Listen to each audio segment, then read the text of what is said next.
Do resultado da primeira consulta popular da história recente do país. No tocante ao referendo de 2005, convém lembrar que o Estatuto do Desarmamento foi aprovado em 23 de dezembro de 2003 pelo pouco democrático, no meu modo de ver, modo da votação simbólica de lideranças, com o Congresso praticamente esvaziado. Seus proponentes, para coroá-lo, inseriram-lhe um referendo, ladinamente idealizado como um show político que resultaria na proibição pura e simples do comércio lícito de armas e munição e, portanto, na criminalização absoluta da autodefesa. Contra as expectativas de muitos, a população brasileira atendeu ao chamamento para manifestar-se e, recusando servir de carneiros, 65% dos votantes disseram não. Negaram um referendário dispositivo que havia sido aprovado na calada da noite, desautorizando os representantes que urdiram essa votação em círculo fechado. Nas poucas oportunidades que se abriram no pós-referendo para o aperfeiçoamento do Estatuto, incorporando-lhe a decisão da maioria, os mesmos desautorizados vieram ao público para clamar que eles sim estavam certos, não a sociedade. Parecem saber o que é bom para o povo, mais do que o próprio povo. Rotulam como conquista a imposição do Estatuto. Não! Conquista foi o povo opinar sobre uma lei imposta e derrubá-la. Querem torpedear essa conquista e decretar agora que o referendo não aconteceu, nada gerou, nem precisa gerar, pois contrariou o seu alto e soberano entendimento sobre o objeto da consulta. Querem frustrar a maioria vencedora. Querem negar que a real questão é o acatamento do resultado da primeira consulta popular da história recente do país. A população realizou um belo e histórico acerto político, pois entendeu muito bem o plano dos criadores do Estatuto. Contra tudo e todos, formou a sua própria opinião e votou não. Estão lembrados disso os então defensores dos princípios democráticos de ampla consulta ao povo? Ou uma consulta popular só é válida quando confirma a sua inefável sabedoria? Quando a contraria, decretam que ela não aconteceu? Pois o nome simples para tal atitude é autoritarismo. O que estão fazendo, em simples e direta verdade, é agir como autoritários, que só ouvem o clamor do povo quando isso lhes convém. Traem a decisão do povo que eles mesmos convocaram a opinar. Mas isso, não se iludam, os falsos democratas expõem ao público a sua verdadeira face. No tocante às iniciativas legislativas tendentes a causar apartheid social, afrontando a defesa da família, afasto-me um pouco do laicismo. Não se pode olvidar que o Brasil afirma no preâmbulo de sua Constituição que ela foi promulgada sob a proteção de Deus, tendo como direito fundamental a liberdade de consciência e crença. Um país laico, sim, sem religião oficial, mas altamente comprometido com os valores do alto. Tanto é verdade que no plenário da Câmara dos Deputados temos uma Bíblia aberta para consulta, e ao ser aberta a sessão, invoca-se a proteção de Deus. É notório que os cristãos são contrários à exclusão de pessoas.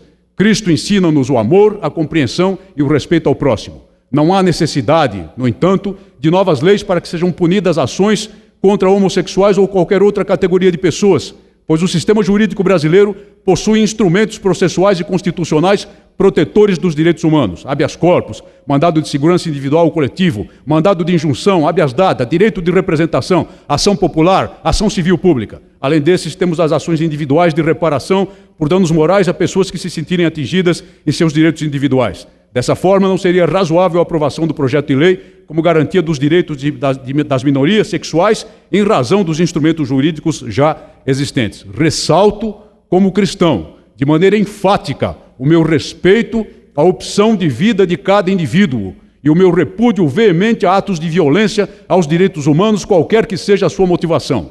Lugar de qualquer tipo de bandido é na cadeia, e o Código Penal oferece instrumentos para isso. Basta utilizá-los também, com toda a força, contra as gangues que praticam crimes de intolerância. Ademais, insisto, esse tipo de legislação, por sua índole segregacionista, só tende a piorar a situação daqueles a quem pretende proteger. Passemos ao tema da juventude ameaçada pela cooptação do crime organizado. Uma das questões mais candentes da atualidade paulista e do cotidiano brasileiro em geral, a provocar angústia em todas as pessoas de bem, é o seguinte: por que, ante os expressivos resultados repressivos da atividade policial, ano a ano medidos, particularmente desde 1999, os índices de criminalidade não caem em direta proporção a eles? Com efeito, a atividade referida, especialmente consubstanciada nas prisões em flagrante delito, nas apreensões de adolescentes em flagrante de ato infracional e nas capturas de condenados pela justiça criminal, resultou, para tomar os dados do ano de 2003, em incremento de nada menos do que 13% a população carcerária desse Estado, que atingiu então a marca de 125 mil reclusos. O Estado de São Paulo, com tal recorde, passou a constituir-se naquele ano um do segundo ente jurídico estatal do mundo em índice de presos por grupo de 100 mil habitantes, superado apenas pelos Estados Unidos da América. Ainda para ilustrar a produtividade da Polícia Militar na região metropolitana, excluída a capital, região na ocasião sob meu comando no que tangia a preservação da ordem pública, no ano de 2003, foram obtidos os seguintes resultados: redução de 9% em homicídios dolosos, redução de 31% em roubo de veículos, redução de 35% em furtos de veículos, 14.863 infratores da lei retirados do seio da sociedade em circunstâncias flagranciais ou por mandado judicial, 4.190 armas de fogo ilegais apreendidas, 112 milhões de reais, equivalentes na época a 40 milhões de dólares, em bens recuperados e devolvidos aos seus legítimos proprietários.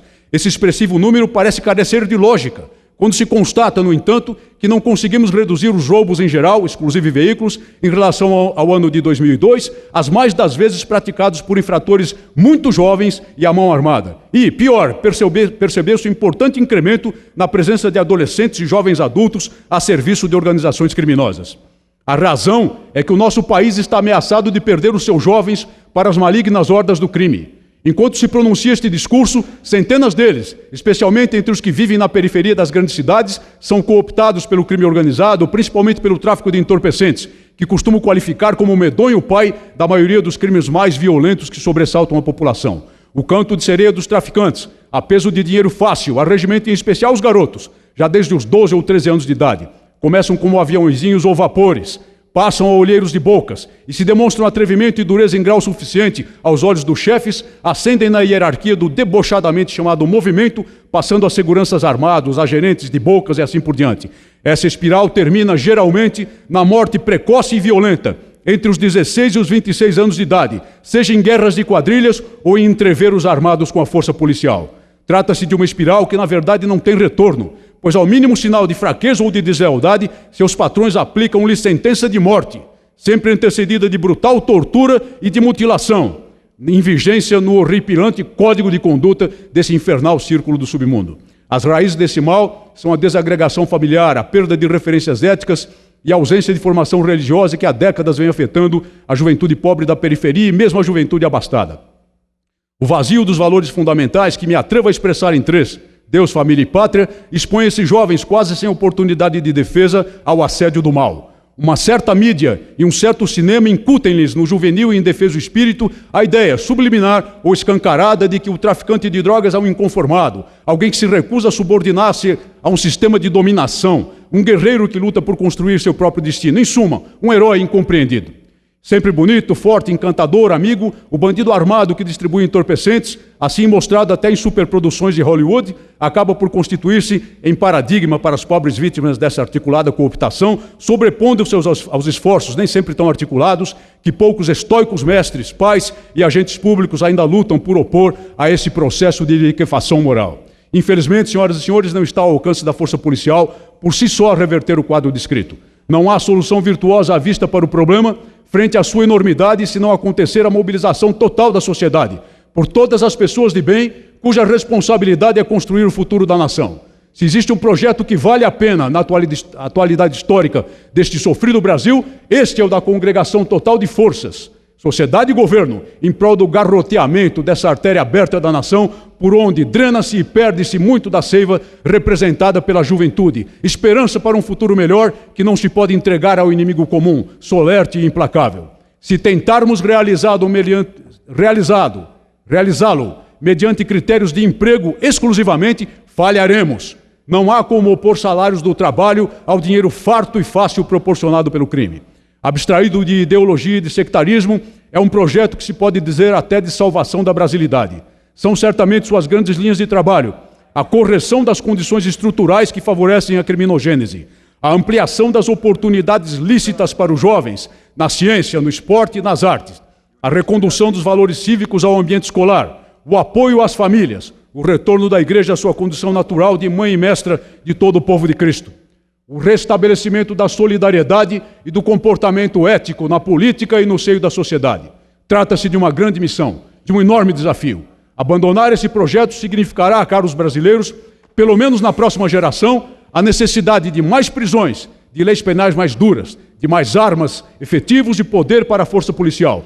tudo ao elevado custo social que se pode projetar nesse indesejável cenário de futuro.